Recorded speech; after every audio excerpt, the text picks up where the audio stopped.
Fox News alert: President Trump denying a military jet for House Speaker Nancy Pelosi, who was reportedly set to head out of the country for a meeting with foreign allies. This after Speaker Pelosi called to postpone the State of the Union address. All of this regarding the shutdown.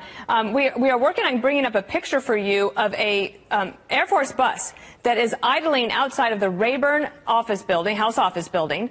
It has Capitol Hill police escort that was apparently headed to the airport to leave on this trip, which I can't believe that they were going on a trip in the middle of the shutdown anyway.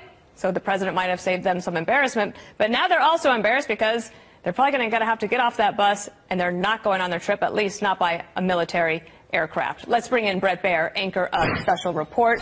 It's good to have you here. A little drama. I knew something was going to happen today. I just had a feeling. Okay, so your thoughts on this. The president didn't respond to Nancy Pelosi at all, not by tweet, not by anything. And then today, just a half hour before this trip, drops this letter to them.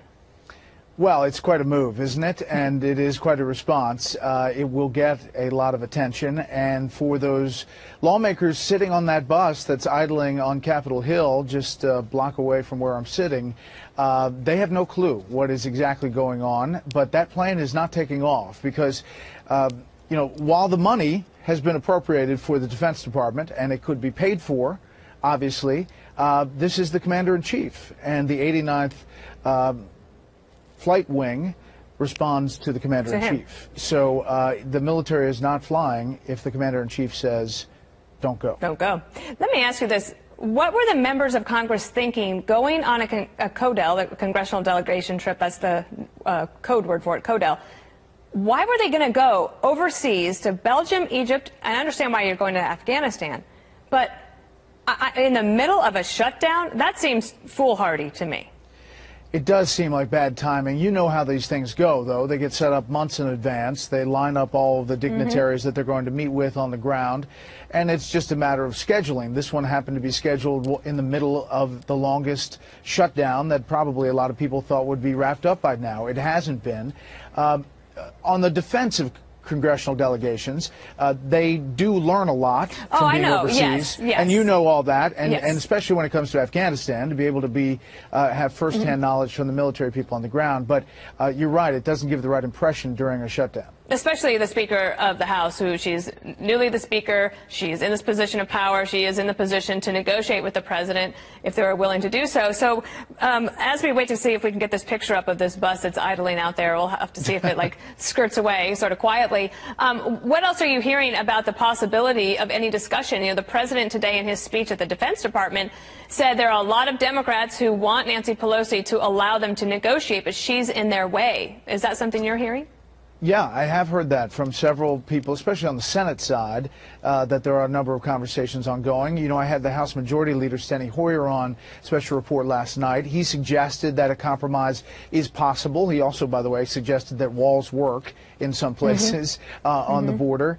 And it does seem like there is a bit of a turning point as far as holding the line on that walls are immoral line. Take a look at this picture, Brett. We finally have that here. That's the Air Force bus that was ready to go with U.S. Capitol Police escort. Oh, I assume they were probably going out to Joint Base Andrews, I would imagine. And then now I don't even know if they were loaded yet, but they're not going to be getting on that bus, or they're not going to be going on this particular CODEL unless they fly commercial. Chad Pergram just did a 320, which is kind of our alert system here in D.C., and said that there were lawmakers on that bus, and that he's got sound from Elliot Engel, who was supposed to be on this trip, that we should be able to play here pretty soon. Here's the thing. The Speaker did the original layout of the State of the Union shouldn't go forward because of security. We didn't hear from the President, but now we're hearing from the President, and he's making his feelings clear through this move. Like, yeah, well, and she does have the right to invite her, but she didn't really disinvite. It was one of those things where I really think it would be better, Mr. President, if you were to change the date. Now, she's not saying there would not be a State of the Union at all. She's saying let's reschedule it for a date after we get the government workers back to work. We're also finding out from John Roberts at the White House that the trip was a DOD, Department of Defense trip, not a State Department trip. Just another little nugget there to add to this. Your thoughts, Brett, then about any pressure that the White House or the Democrats or Republicans on Capitol Hill are feeling about workers who are really starting to feel the pinch. We've heard reports about food banks being set up for FBI employees and Coast Guard employees. We know that there are a number of Americans who live paycheck to paycheck, and this is really starting to bite. It is. You know, there's a restaurant right down the street from us, Charlie Palmer's. A lot of us go for lunch sometimes, and they're offering furloughed federal employees free chicken sandwiches. Other businesses around D.C. are doing the same. And you are seeing some of that. And I do think there will be a moment here, a fulcrum point, where somebody has to get to the table. There has to be some negotiation back and forth, and that's what I tried to press Majority Leader Hoyer about last night.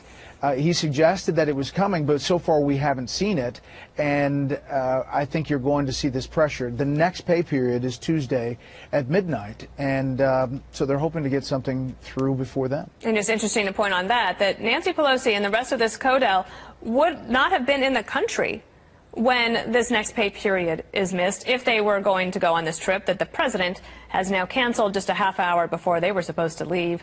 We appreciate you jumping into the seat there, Bret Baier. Thank you, and we'll check in with you later. And also, of course, we will watch Special Report. Some Democrats apparently turning on President Obama, this according to a new Vanity Fair article that says, quote, you could say Obama spent 8 years deferring a radical disruption. His tragedy is that he could have let it.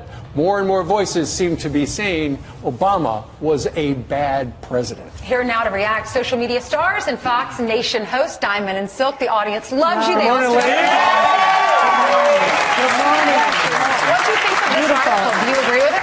I do agree with it. Listen, yes. People are waking up. You know, Obama legacy didn't have a leg to stand on. It was a hot mess. That's right. Is what it was. It really was. Yes. You know, he ran on hope and change. We walked around with no hope, and he made out with a lot of change. And people Yes. And not to mention also, you got to remember that President Obama was beholden to his donors, to his lobbyists, not to the American people. So, but we have a president, President Donald J. Trump, who is beholden to nobody but the American people. And that's what we love. That's right. Yes. And now the Obama machine is looking for someone to bless and get behind. And they're interviewing, they seem to not be thinking Biden, but thinking Beto O'Rourke. How do you explain that? Well, he lost in Texas. We're going to get over and let me just say this here. Yes. Anybody that I see now that has entered the field, look at their districts. That's right. If you can't take care of your districts, you certainly can't take care of the country. That's and right. you certainly can't take care of the American people. And look at Elijah Cummings, he's not taking care of his district. Yeah. So I don't see anybody that can beat President Donald J. Trump. Nobody. The negotiator. Okay, the job creator. That's right. At the end of these next 2 years, though, what will President Trump say? This is my greatest achievement. He's creating jobs, Yes. economic opportunity, prosperity. That's right. Promoting capitalism. There's nothing wrong with that. What about the wall? He has made it very clear he's not going to cave. He is going to negotiate until he gets some money to build the wall. And that's what he should do. That's right. We need a wall. That's Look right. at a second caravan is forming. Look at that. That's a problem. We need a wall. Keep Americans safe. That's okay? right. Instead of letting illegal aliens cross our borders, you want to make sure it's a secure border. Listen. Come into this country, but do it the right way. That's right. Because when you take and you think you could just walk up over here, what does that say to the immigrants that did it the right way? That's right. They got in line and they waited their turn. You do the same thing. Because listen, you walk up in my house, you That's breaking right. it. You're a criminal. You're a criminal. You breaking and entering is what you're doing. That's right. You knock on the door, you ring the doorbell. You don't just roll up in my house. That's right. The audience loves you. Where's Peggy? Peggy, raise your hand, please. Peggy? Peggy's on the front row. You know what I wanted to ask you girls? Did you ever get a phone call from Mark Zuckerberg from Facebook about the Facebook?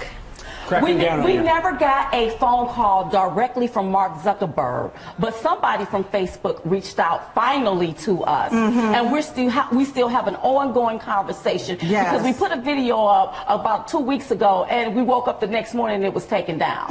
Yeah, so they do stuff like that. They do stuff. Oh, they still censoring They still conservative censoring voices. us. Yeah. Did you lose followers? Did we? I don't think we lost followers. I think they removed the likes from the followers, the people that like our page, they removed them. Hard telling what they're doing behind the scenes. We asked earlier, this guy, fourth guy on the second row, that guy with the glasses, you have a question for me with the Constitution. Yes. The document that protects our country. My question to them was basically they answered a lot of it also, but the wall. I want you to maybe explain and let the people know that the wall is needed, but also that the wall impacts and helps everyone. It doesn't discriminate against anyone. What is your view on that? It doesn't. It doesn't. Listen, we don't build a wall to keep the people out. We build a wall to keep the people on the inside safe. Another thing, it severely affects African Americans. Let me just go ahead and be real with Black people. That's right. Okay, if you have people, illegal aliens crossing our borders, some of these people are MS-13 gang members. They go into the Black communities and they drive out the community and they take over. Okay, right. So I want to say the Nancy Pelosi and the Chuck Schumers, you got enough space.